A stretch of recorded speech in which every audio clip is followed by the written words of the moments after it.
আমরা যাচ্ছি একটি অচেনা রোডে। সম্ভবত এই রুটটি দিয়ে বিশ্বাস দিয়ে চাঁদিনাতে উঠতে হবে। তবে গ্রামের ভিতরের এই রুটটি যেই যার দুই পাশে অনেক গাছপালা আছে, পরিবেশটা অনেক সুন্দর। রাস্তার দুই পাশে গ্রামের মানুষজন।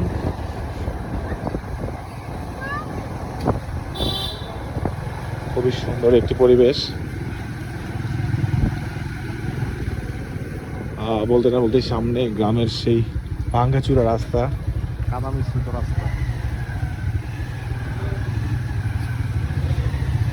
নিশ্চয়ই আপনারা যখন আসবেন অবশ্যই সামনের হুন্ডাকে ফলো করে যাওয়ার চেষ্টা করবেন, কারণ রোড ভাঙ্গা না ভালো সেটা জানার জন্য অবশ্যই সামনে যেই হুন্ডাটি থাকে ওইটাকে ফলো করতে হবে।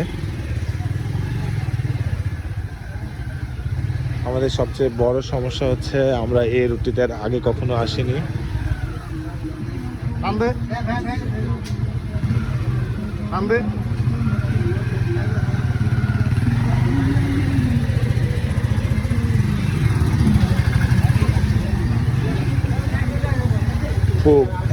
খুবই একটি রিস্কি রাস্তা। এখান দিয়ে ঢোকাটা অবশ্যই ঠিক হয়নি। জানি না কার বুদ্ধি ছিল এখান দিয়ে ঢোকার। সম্ভবত আমাদের সামনের হুন্ডাতে যিনি আছেন আমার ভাগিনা মগা জসিম, তারই বুদ্ধি। হুন্ডার তেল খরচ বাঁচানোর জন্য সে সবসময় এরকম বুদ্ধি খুঁজে বেড়ায়।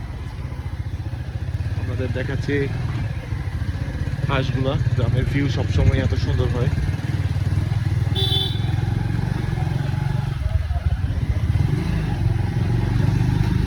যেটাকে ন্যাচারাল ভিউ বলা যায়। এখন সন্ধ্যা নেমে যাচ্ছে, প্রায় 6টা 20-25-এর মতো বেজে গেছে। এখানে ভিউ গ্রামের ন্যাচারাল ভিউ যদি আমরা দেখানোর চেষ্টা করি, খুবই সুন্দর একটি ভিউ।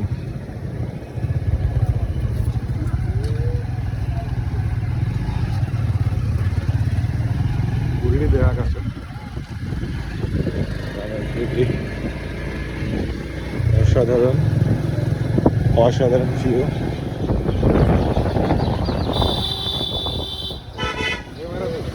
একটু হলেই আমাদের সামনের হুন্ডাটি আরেকটু হুন্ডাকে মেরে দিত। যাই হোক,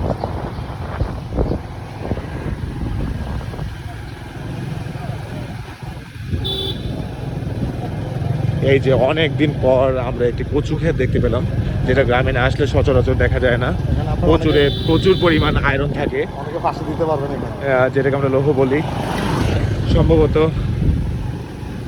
এই গ্রাম অঞ্চল আছে বলেই আমাদের শহরের যে মানুষজন আমরা বেঁচে আছি এখনো শাকসবজি, ফ্রেশ শাকসবজি খেয়ে।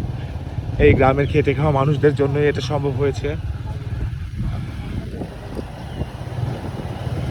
গ্রামের পরিবেশ সচরাচর দেখা হয় না। শহরে থাকা সত্ত্বেও গ্রামে আসতে বারবার মন চায়, কিন্তু ওই রকম সময় না থাকার কারণে, সুযোগ না থাকার কারণে গ্রামে আসা হয় না। ছোটকাল থেকে আমাদের বেড়ে ওঠা গ্রামে, তারপরে দীর্ঘ 10 থেকে 12 বছর ঢাকাতে থাকার কারণে গ্রামের ওই রাস্তাগুলো এখন আর আগের মতো পরিচিত নেই। এই যে যেই ছেলেগুলো যাচ্ছে, সম্ভবত যখন আমরা ঢাকায় ছিলাম এই ছেলেগুলো তখন মায়ের গর্ভে, ওরা জন্মও নেয়নি। ওদের বাবা বিয়ে করেছিল কিনা ওই ব্যাপারেও সঠিক ধারণা নেই। গ্রামের মধ্যে আজকাল এরকম গাড়ি দেখতে পাবেন ছোট ছোট।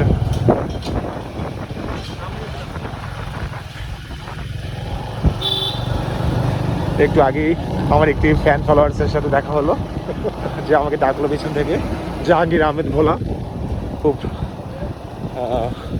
ফ্যান। যাই হোক, ভাঙ্গাচুরা রাস্তা হলেও ভিউটা অসাধারণ অসাধারণ অসাধারণ সুন্দর।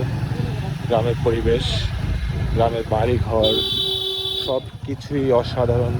বলবো এক কথায় মাইন্ড ব্লোয়িং। জাস্ট এই জিনিসগুলা সব সময় নজর কাড়ে।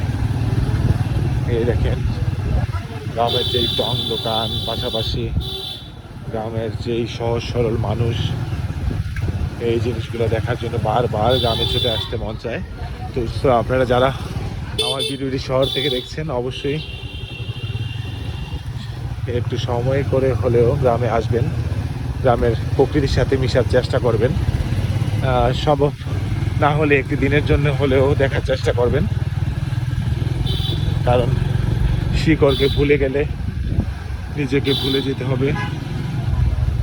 যেটি একটু আগেই বলছিলাম যে গ্রামে ওই এখন এরকম অনেক বড় বড় গাড়ি প্রবেশ করে। এককালে যখন আমরা ছোট ছিলাম গ্রামে আমরা এই সমস্ত গাড়ি তো দেখা দূরের কথা, তখন একটি বেবি ট্যাক্সি দেখলেও আমরা দৌড়ে আসতাম দেখার জন্য। যাই হোক, কান্দে হুন্ডাটা আমাদের সামনে যে হুন্ডাটি তাদের সাথে আমরা পরিচয় করে দিচ্ছি। এই যে দেখেন সবসময়